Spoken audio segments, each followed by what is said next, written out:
સનાતન હિન્દુ ધર્મમાં વર્ષોની પરંપરા મુજબ ભગવાન કૃષ્ણ, બલરામજી અને સુભદ્રા નગર ચર્ચા માટે નીકળે છે. ભારત વર્ષના અનેક શહેરોમાં એ જગન્નાથના પુરી હોય, દ્વારકા હોય, આ બધા સ્થળો પર ભવ્ય રથયાત્રા નીકળે છે. અનેક શ્રદ્ધાળુઓ આ ભગવાનના દર્શન કરે છે. આપણે એક જ આશીર્વાદ માગીએ કે ભગવાન હર હંમેશ આપણા સુરત અને ગુજરાતમાં એમના આશીર્વાદ વરસાવતો રહે. ફરીથી એક વખત રથયાત્રાનું ભવ્ય સ્વાગત.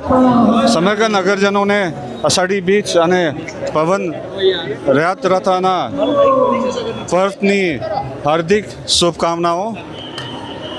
ભગવાન જગન્નાથ આપ સૌના જીવનમાં સુખ, શાંતિ, સમૃદ્ધિ અને ઉત્તમ સ્વાસ્થ્ય લાવે તેવી પ્રાર્થના છે. આ પવિત્ર ઉત્સવ શાંતિપૂર્ણ અને આનંદદાયક વાતાવરણમાં ઉજવાય તે માટે પોલીસ ફોર્સ સંપૂર્ણ સજ્જ છે. આપ સૌને મારા નમ્ર વિનંતી છે કે આપણે સૌ સાથે મળીને શિસ્તબદ્ધ રીતે આ મહા ઉત્સવના ઉજવણી કરીએ અને આ પવિત્ર યાત્રાને સફળતા બનાવીએ. જય જગન્નાથ. ત્યારે જ ન્યૂઝરૂમ ગુજરાતની યુટ્યુબ ચેનલને સબસ્ક્રાઇબ કરો અને ઇન્સ્ટાગ્રામ અને ફેસબુક પર ફોલો કરો. અપડેટ રહો, સત્યની સાથે રહો.